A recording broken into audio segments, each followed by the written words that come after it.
Bonjour à toutes et à tous. Bonjour Philippe Gérin ou Gerin? Gerin. Bonjour. Gerin.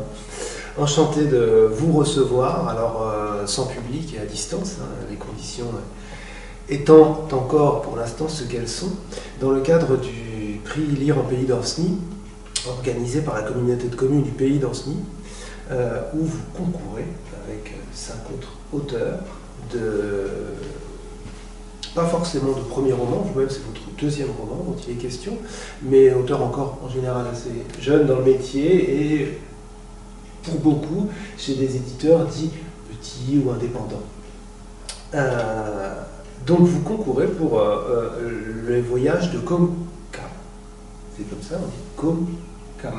Tout à fait. Parce que parfois j'ai rencontré quelqu'un qui parlait de Cosmé à propos du prénom, donc j'ai eu un doute à cet endroit-là aussi. Donc les voyages de Comca, paru il y a maintenant presque 2 ans, à la rentrée littéraire 2019, aux éditions Gaïa.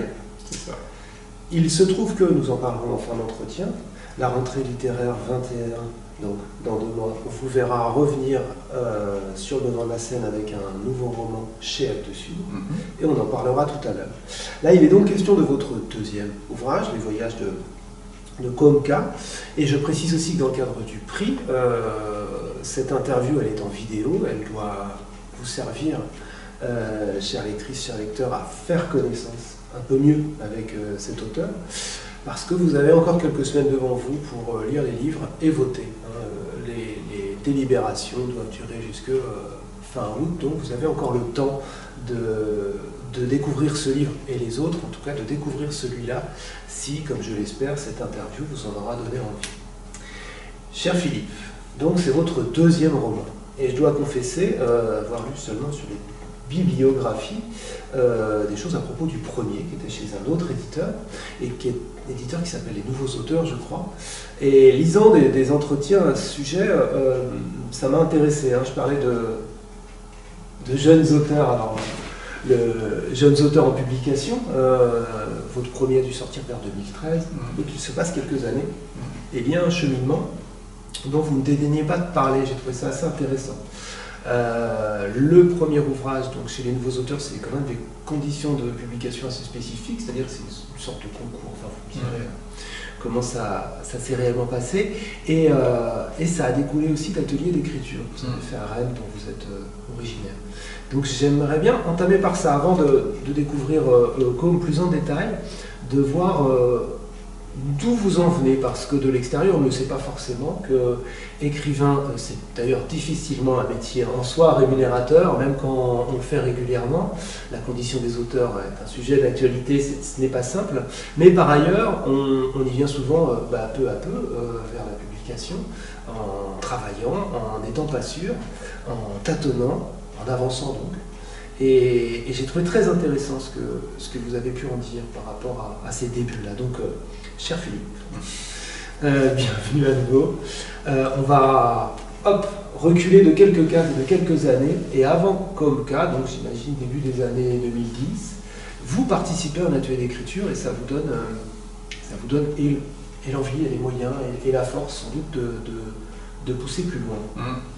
Oui, en fait, on peut même remonter plus loin parce qu'effectivement, je suis un jeune vieil auteur. Je dis souvent que je me présente comme ça parce que j'ai commencé à publier effectivement en 2013.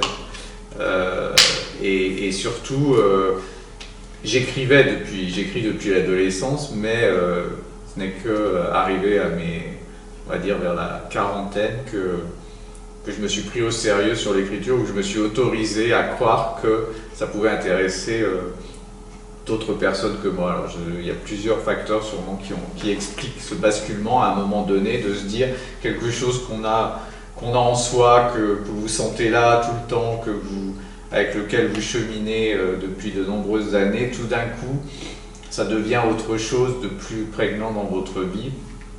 Mais un des facteurs pour moi, en ce qui me concerne, effectivement, c'est qu'à un moment donné, j'ai poussé la porte d'un atelier d'écriture et j'ai rencontré des personnes qui écrivaient et qui ont écouté ce que j'écrivais, et ça m'a donné une légitimité que je n'avais pas, que je ne me reconnaissais pas moi, tout seul en fait.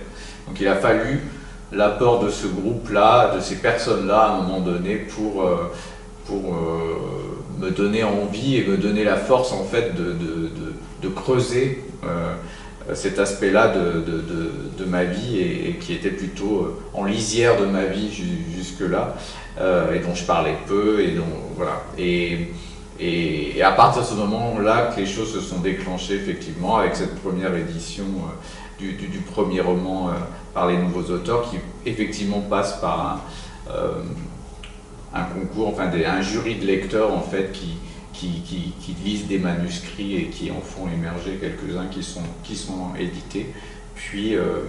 Et puis après les choses se sont enchaînées sur d'autres romans, sur ce roman-là, Les Voyages de Comca, qui a mis du temps à voir le jour parce qu'effectivement l'écriture n'étant pas mon activité principale, ça m'a mis du temps, j'ai mis du temps pour l'écrire. Et puis depuis, les choses s'accélèrent un peu et la part de l'écriture dans ma vie prend de plus en plus de place au détriment, entre guillemets, du reste. Le premier roman qui n'est pas sur la table, juste de quoi parlait-il? Est-ce qu'il avait des motifs en commun avec oui. Comca? Souvent, un premier roman, et d'ailleurs souvent les livres, donnent des traces du suivant, font des signes, enfin... Oui, tout à fait. D'ailleurs, les trois premiers, puisqu'on parlera du troisième plus tard, mais les trois, je parle souvent de triptyque quand j'en parle. Alors le premier, il s'appelait Du haut de la décharge sauvage, il s'appelle toujours d'ailleurs comme ça. Il parlait de la vie d'un enfant abandonné et qui vivait au sein d'une bande de jeunes enfants sur une décharge sauvage, justement. Dans un pays qui n'était pas nommé, mais on pouvait le situer dans des favelas ou dans des zones d'un pays très pauvre. Hein. Et il était question de l'abandon et de comment on survit à ça et comment un enfant pouvait se représenter cet abandon-là et y faire face. Et en fait, l'abandon, la trace, l'empreinte, l'attachement, toutes ces thématiques-là en fait sont les thématiques qui, même si les trois livres sont complètement différents, mais en tout cas qui sont le fil rouge de ce triptyque, on va dire. C'est vraiment la façon dont comment on s'attache, il est possible de s'attacher ou de ne pas s'attacher à la fois à des êtres et à des lieux, comment il est possible de vivre sans attachement ou en ayant l'impression de n'être retenu, de ne pas être lié aux autres immédiatement. Donc oui, c'est des thématiques qui sont présentes dans les trois livres. Et donc oui, l'ailleurs. Les voyages de Comca, c'est présent évidemment dès le titre, mais bien au-delà du titre, ce sont des lieux qui structurent le récit. Il y a plusieurs choses qui sont enchâssées. Il y a un premier récit en Italie qui est un témoignage de quelqu'un qui cherche quoi.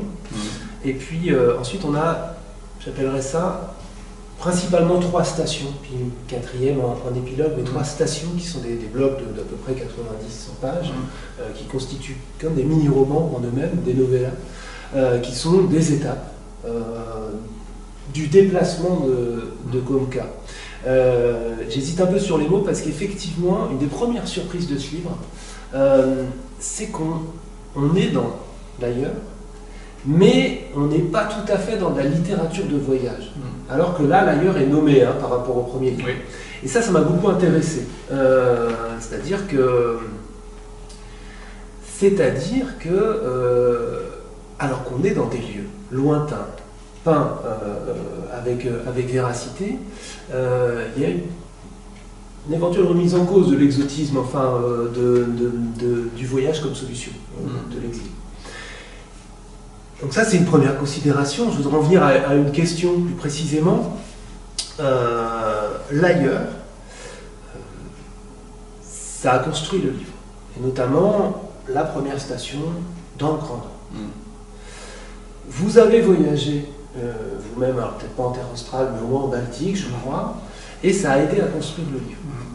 J'aimerais savoir en quoi. C'est-à-dire en quoi les lieux, le déplacement a-t-il été nécessaire pour pour la genèse d'un livre comme celui-là? Alors, c'est pas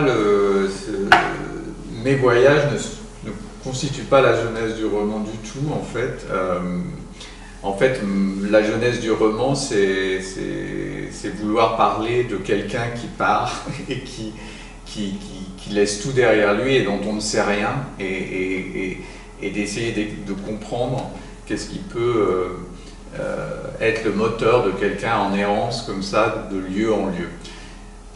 Après, il fallait que je mette ce personnage et cette histoire dans des lieux, et dans des lieux très, très forts, en fait, très marqués, très puissants, pour que ça fasse écho, en fait, à la retenue du personnage principal, que ça rentre en confrontation, en fait, avec les voyages intérieurs du personnage dont on sait très peu de choses. Et donc, j'ai retrouvé dans ma mémoire et dans mes souvenirs des lieux qui m'avaient, moi, soit bouleversé, soit qui m'avaient beaucoup impressionné. Mais c'est de la recomposition de souvenirs, en fait. C'est pas du tout du récit de voyage. Je le reprécise à chaque fois parce que on me parle souvent d'écrivains voyageurs quand on m'interroge sur le livre. Et ce n'est pas du tout un récit de voyage. Alors la véracité des lieux, effectivement les lieux existent parce que je les nomme, mais... À la différence du premier. Oui, complètement. Le premier, c'était le lecteur avait son propre imaginaire pour situer l'action. Là, la différence, je les nomme précisément et je les décris souvent, mais c'est des lieux ceux que je décris dans le roman dans lequel passe le personnage, je les ai moi-même traversés. Mais c'est une reconstitution, c'est-à-dire il ne faut pas y chercher de la véracité, puisqu'il peut très bien y avoir Je peux très bien avoir recomposé une plage à partir de plusieurs plages sur lesquelles je suis allé. Je n'ai pas du tout cherché à revérifier ou à documenter, en fait, ce que je décrivais. C'est vraiment mon ressenti, ce que j'en ai gardé et ce que j'ai voulu en faire pour le roman. Donc j'ai très bien pu rajouter des éléments dans des lieux qui existent par ailleurs, mais qui sont un peu différents de ce qui sont dans le livre. D'ailleurs, effectivement pas un récit de voyage, au sens où les déplacements de Côme sont très très peu là. Les trois parties, il est à un endroit, il y passe un moment, et on sait, et les personnages qui sont avec lui savent qu'il va partir. C'est-à-dire, c'est pour ça que je parlais de citation tout à l'heure. Sont vraiment il y a une fixité en fait, il se fixe à différents endroits. Tout à fait, on le retrouve à 3 endroits différents et on voit et on assiste à la façon dont il va s'ancrer quelque part, ou en tout cas avec qui il va compagnonner, on va dire, pendant quelques temps.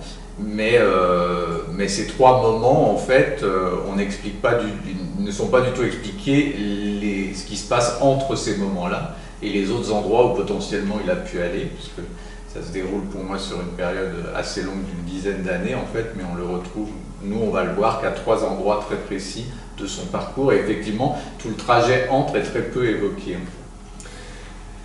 Ces 3 endroits, à chaque fois, sont nommés, le chapitre, par rapport à un personnage féminin, dans les 3 cas. Un personnage féminin avec qui il va avoir une relation d'ordre variable, différent, justement, je vais éviter de spoiler chacun des mini-romans parce que ce sont les enjeux aussi. Voilà. Il y a toujours une femme qui est là, qui est présente, qui parfois parle à la première personne ou à la 3e personne, mais on est avec elle.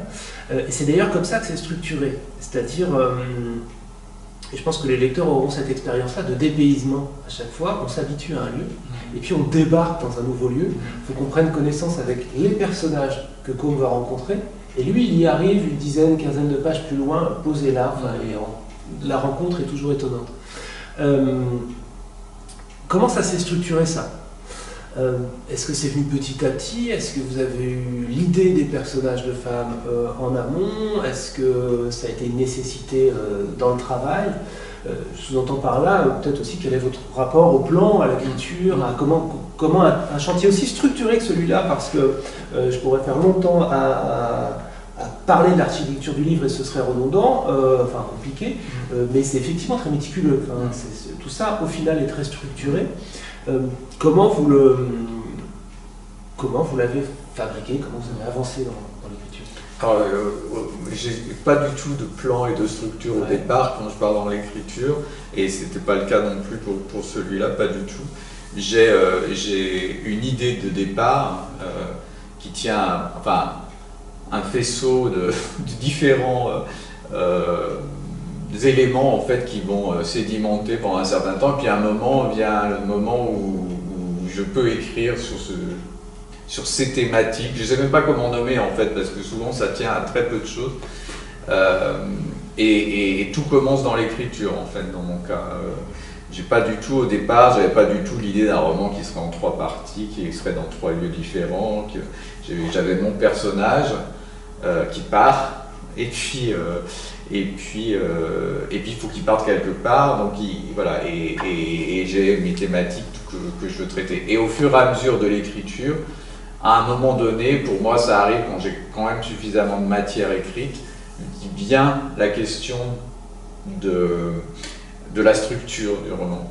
C'est-à-dire la structure qui va à la fois appuyer ce qui est écrit, ce qui est dit, ce que je veux véhiculer, et qui va aussi permettre au lecteur de se retrouver dans ce méandre de personnages, de situations, et voilà. Et donc la première partie, c'est dans le Grand Nord, dans un village que vous avez nommé, parce qu'à chaque fois moi je l'appelle Utoya pour une raison, on comprendra, et je sais bien que c'est pas Utoya, mais c'est donc dans le Grand Nord.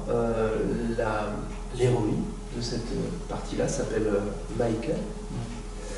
C'est une forte femme, et j'ai eu l'impression en débarquant dans ce lieu-là avec Côme, de me retrouver dans la littérature nordique, chez Kjartan Stephenson, avec cette espèce de rapport différencié au réel et au naturel, cette forte présence des éléments aussi, et un rapport différent également à la mort, à la vie. Il se trouve que Gaïa est par ailleurs éditeur de littérature du Nord. Est-ce que je fais fausse route, ou est-ce que vous êtes nourri de ces littératures-là aussi? Est-ce que à la fois pour le situer là-bas, vous êtes allé vous nourrir, ou bien est-ce que naturellement vous avez situé une partie là-bas parce que cette littérature-là vous serait proche? Alors cette littérature-là m'est pas spécialement proche, j'en ai lu, j'en connais en partie.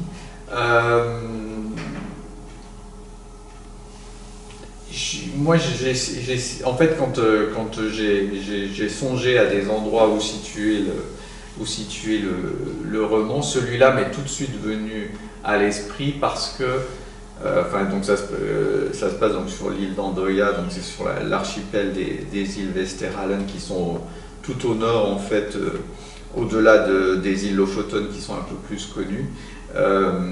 Et c'est vraiment pour moi, c'était vraiment, il y a longtemps que j'y suis allé, c'est pas récent mon voyage là-bas, je sais pas comment c'est à présent, j'espère que c'est toujours comme ça, mais bon, j'ai des doutes. Mais en tout cas, c'était le lieu reculé par excellence, quoi, le bout du monde. Quoi. Et j'avais envie que Côme se retrouve au bout du monde. À chaque fois, en fait, je cherchais des lieux de bout du monde, c'est-à-dire où on pourrait penser qu'on peut se perdre, en fait, aller jusque-là et puis se perdre, et que tout le reste, tout ce qui nous retient, relie ailleurs, pourrait disparaître finalement. Donc après, c'est vraiment, comme je disais tout à l'heure, les souvenirs de ces lieux-là, des gens que j'ai rencontrés, des choses que j'y ai vues, qui ont fait le creuset aussi de la façon dont sont conçus ou incarner les personnages qui vivent là-bas. Plus que la littérature nordique proprement dite, que je connais comme un lecteur lambda, mais pas plus que ça. Et il y a un personnage très mystérieux dans cette première partie qui s'appelle, vais-je bien le prononcer aussi, Bestefar. Celui-là, j'aimerais que vous nous en parliez. quelle est son existence réelle, quel est son statut, c'est une sorte de chaman, et puis ça aura des liens avec là-dessus. Ben, c'est le personnage, effectivement, enfin, dans mes romans, c'est vrai pour les autres aussi, j'ai la volonté de toujours y imprimer aussi, à côté du réel, les mondes invisibles aussi. Souvent, je fais référence aux mondes invisibles.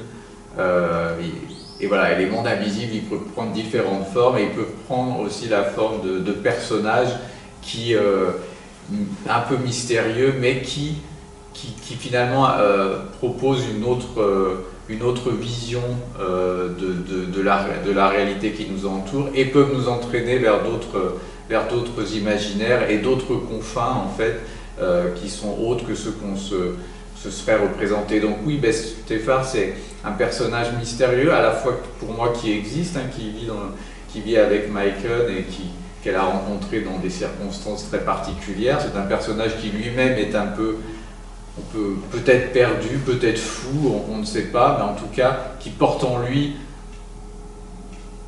quelque chose, en fait, qui dépasse les autres personnages et qui à la fois et qui les réconforte à la fois, quoi. Et donc pour moi c'est la part de ce qui reste de la beauté ou de la bonté du monde, en fait, qui est incarné par ce personnage quand le reste peut se déliter autour. Il y a encore Stéphane qui est là pour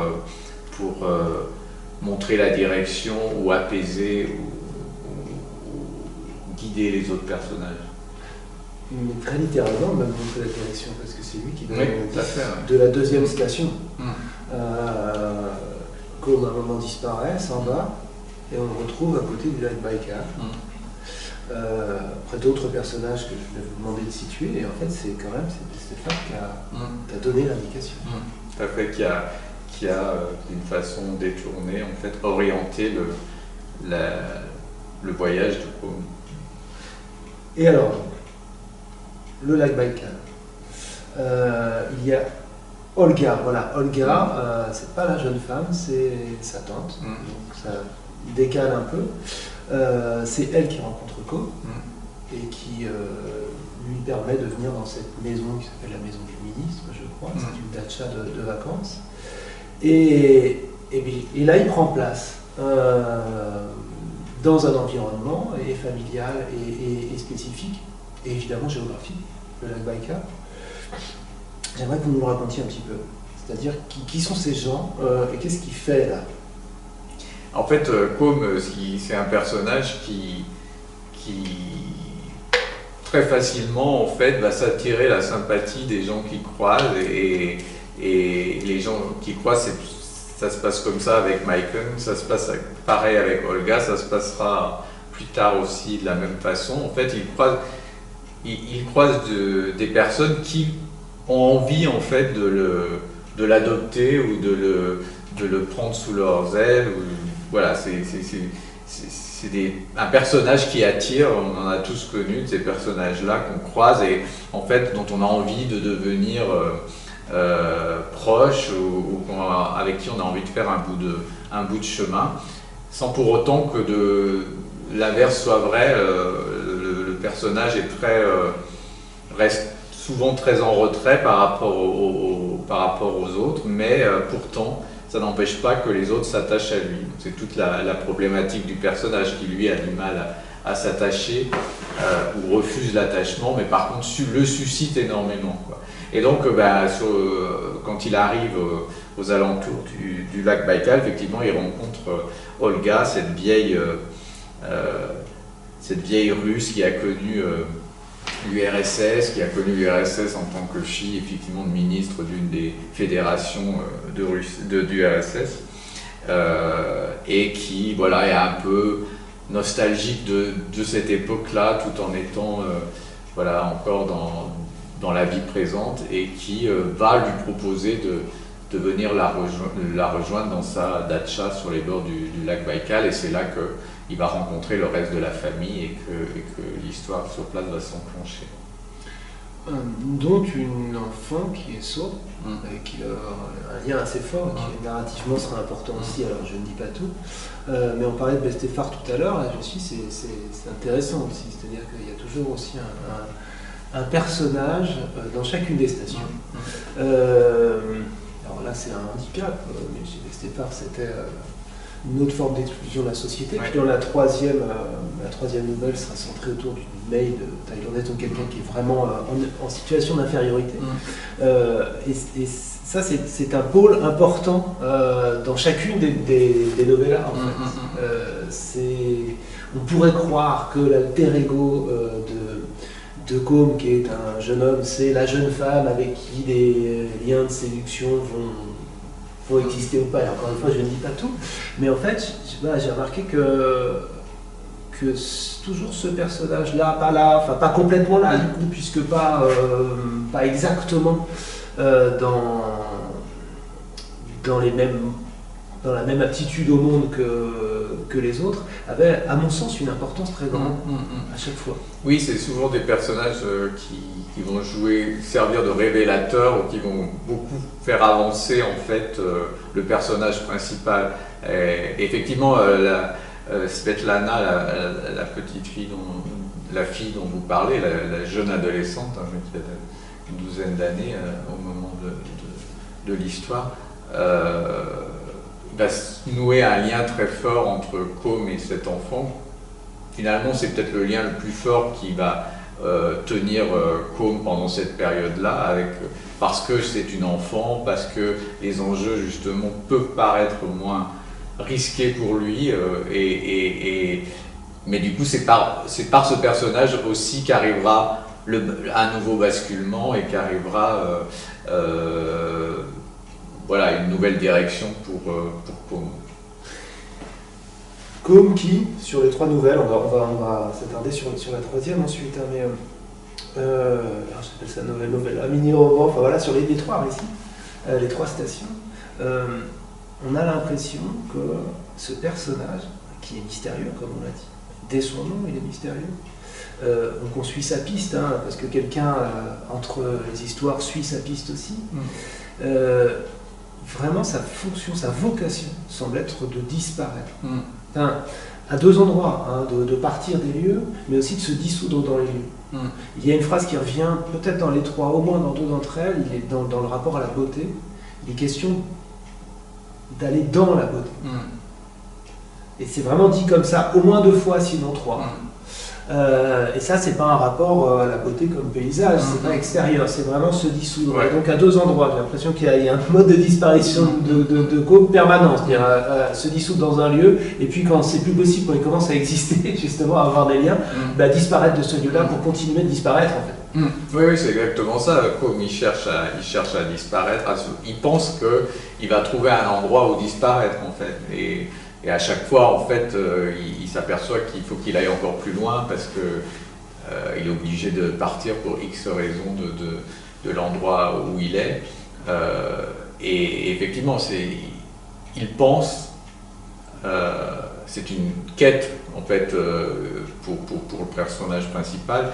Il a quitté sa famille au début du roman sans que sa famille ne sache ni pourquoi ni comment.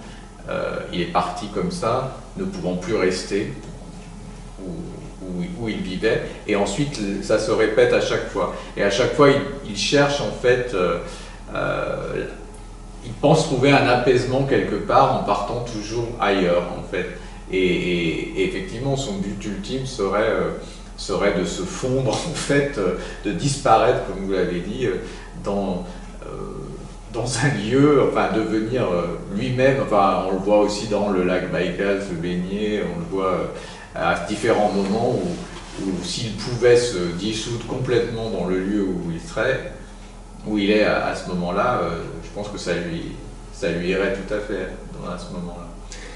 Et d'ailleurs, le lieu n'est pas forcément... Alors, les deux premiers lieux sont des confins naturels, et le troisième, c'est Singapour, dans son hypermodernité, où il fréquente des expatriés qui se droguent, qui font une vie de de Noctambule, c'est un autre mode de disparition en fait. C'est-à-dire que là, cette futilité-là, il la rejoint à un moment parce que ce serait presque la même chose dans ce que ça lui fait que d'être aux confins du Bacchial. Ouais, ben surtout qu'il se dit, bah, comme il est un peu... En fait, il fait avec les personnes qu'il rencontre. Donc, quand il arrive à Singapour, il rencontre Raphaël, effectivement, et Raphaël lui propose comme échappatoire cette villa. Et Côme se dit, bah, pourquoi ne pas tenter ça aussi pour disparaître, puisque ça fait maintenant plusieurs stations que je fais à des endroits complètement perdus du monde et où finalement ça n'a pas fonctionné. Donc il s'abandonne aussi à ce que lui propose Raphaël et la vie de Raphaël à Singapour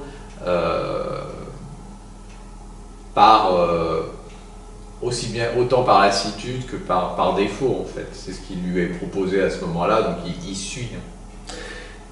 Et en même temps, il ne se fait pas d'illusions là-dessus. Comme on parlait du rapport à l'exotisme et compliqué au voyage, et c'est pour ça qu'on a tourné j'ai tourné autour des mots avec cette histoire de station, parce que dans une discussion avec Raphaël, à un moment précis où Raphaël, sans doute à X heures de la nuit, un peu rêve qu'il y a un bateau, rêve de partir au loin en bateau, voilà, et on disparaîtrait, grosso modo, c'est ce qu'il lui propose. Et là, pour le coup, c'est le cœur de métier de Côme. Et il le remet en cause. Ça. Il lui dit que c'est un rêve, en fait. Que la disparition, que finalement, ce que son interlocuteur ne sait pas, lui-même met en pratique depuis des années, c'est un leurre. Tout à fait, ouais. C'est aussi, à Singapour, pour Côme, c'est aussi, lui, un moment de basculement dans son histoire. Et je pense que ça se révèle à lui, comme il le dit. Il l'a dit de cette façon à Raphaël, mais il se le dit à lui-même en fait au même moment. Que la fuite, l'interminable fuite, en fait, c'est vain également. Et à chaque fois aussi dans ces lieux, il y a un motif qui revient, c'est que c'est inscrit dans le temps en fait. Si on décrypte, si on fait un peu attention, il y a des événements extérieurs qui permettent de le dater.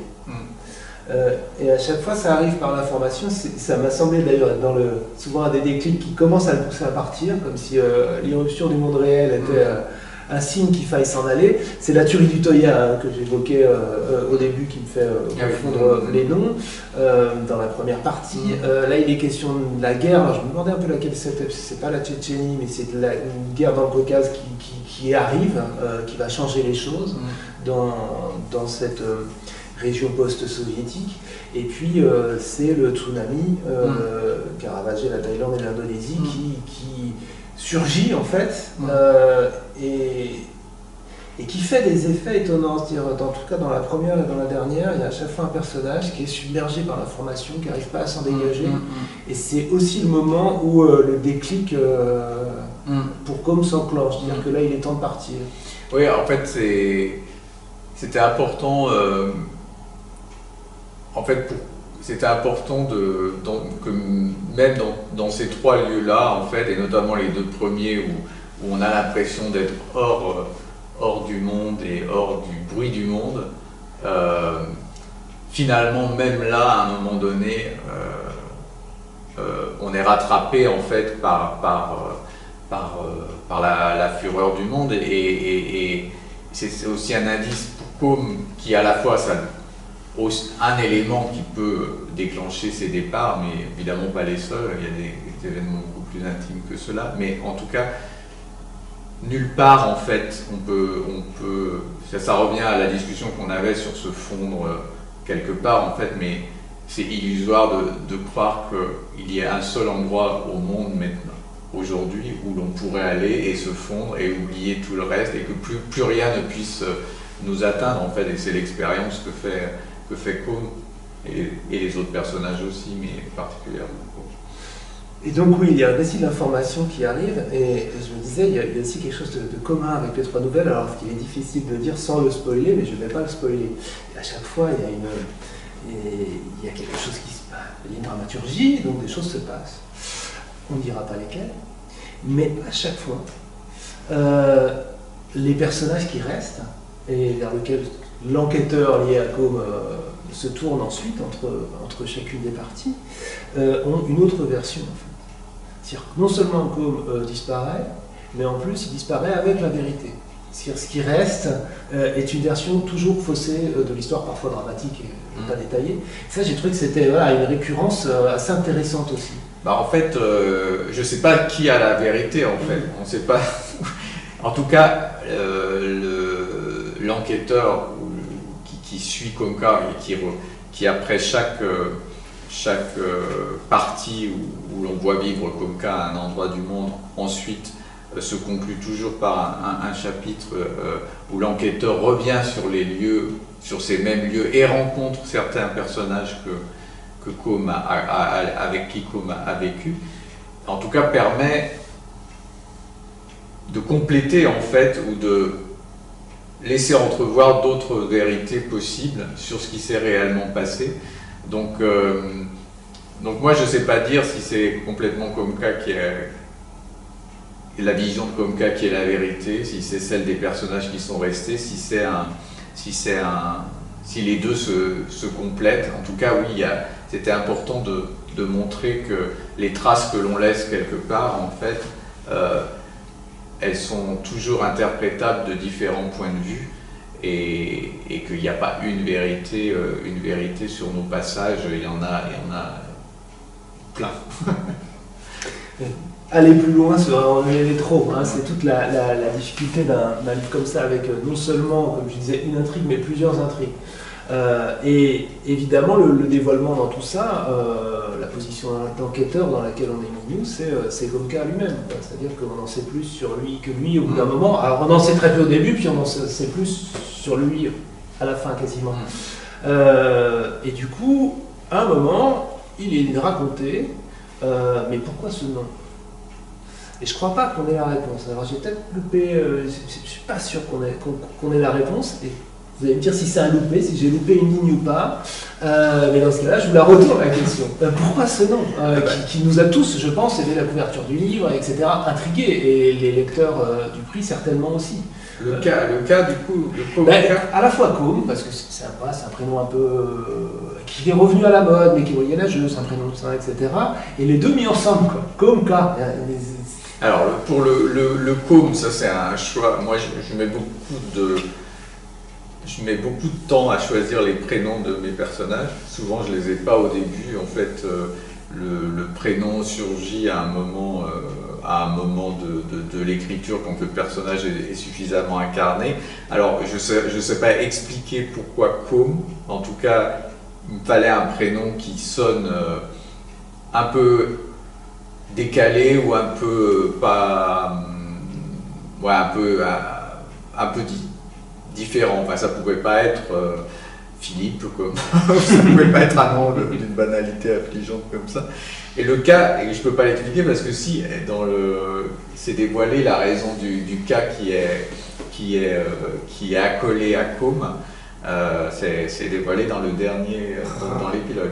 Ah, c'est ma faute. Je cherchais, j'ai dû regarder ailleurs à ce moment-là, vous avez dû me faire voir autre chose. J'ai retourné voir, donc on ne va pas le dévoiler. Mais effectivement, ça produit un effet. Hein. Ce que je veux dire, c'est comme, j'ai eu une hésitation tout à l'heure sur le cosme, parce qu'on peut l'écrire avec un accent circonflexe ou avec un S, et vous choisissez le S. Donc à la fois, on entend un truc qui est très court, comme K, quand on le dit, mais quand on le lit, on n'est pas sûr. Et donc il y a un moment d'hésitation. Je trouve ça assez intéressant, si ça produit le mystère de ce nom-là. C'est à la fois court et peut-être un peu plus long. Voilà, c'est un effet recherché effectivement que ce Comca interpelle effectivement. Beaucoup de lecteurs me parlent de cosme, ou de.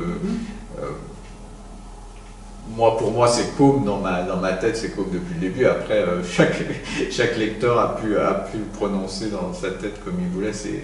Ça n'a pas beaucoup d'importance en fait. Non, mais c'est la décision que ça a produit qui m'intéresse par rapport à ce qu'est ce personnage et ses ambiguïtés. Bon. Et à un moment, on va en venir à la suite. Je pense que de toute façon, on ne peut pas plus sans dire. On pourrait se poser des questions des liens de paternité, de maternité difficiles, mais je n'ai même pas envie de vous poser la question parce que c'est quelque chose qu'on découvre dans le livre et voilà, on comprend bien que la fiction, d'une part, la question du rapport réel serait un peu déplacé. Autobiographique ou pas, c'est pas la question, mais en plus c'est vraiment quelque chose qui là aussi se déplie peu à peu dans la structure. Mais c'est évidemment très présent, hein. C'est remarquable aussi sur le rapport aussi à la maternité d'ailleurs compliqué. À un moment, dans sa première station, Côme, j'allais dire élève des baleines, non pas du tout, il convoie des touristes pour aller voir les baleines au nord des Lofoten. Et là, il y a un lien avec votre prochain livre, nouveau livre, pourra-t-on dire, fin août, qui s'appellera La mélancolie des baleines et qui sort sur Actes Sud. Je n'en connais que le titre. Et donc, je vous pose la même question que pour le premier au début. Est-ce que, en gros, pouvez-vous dire quelques mots de ce livre-là et peut-être en quoi c'est lié, en quoi c'est quelque part enchâssé, en quoi c'est né de cette fiction-là, à d'autres questions nées en cours de route ou complément? Alors, comme on dit, effectivement, le livre va sortir au mois d'août. Il est en gestation depuis assez longtemps et il était en gestation avant que celui-là soit complètement terminé, en fait. Comme on le disait au début, il est sur des thématiques similaires à celles des deux précédents, donc on va encore aller sur les thématiques de la disparition,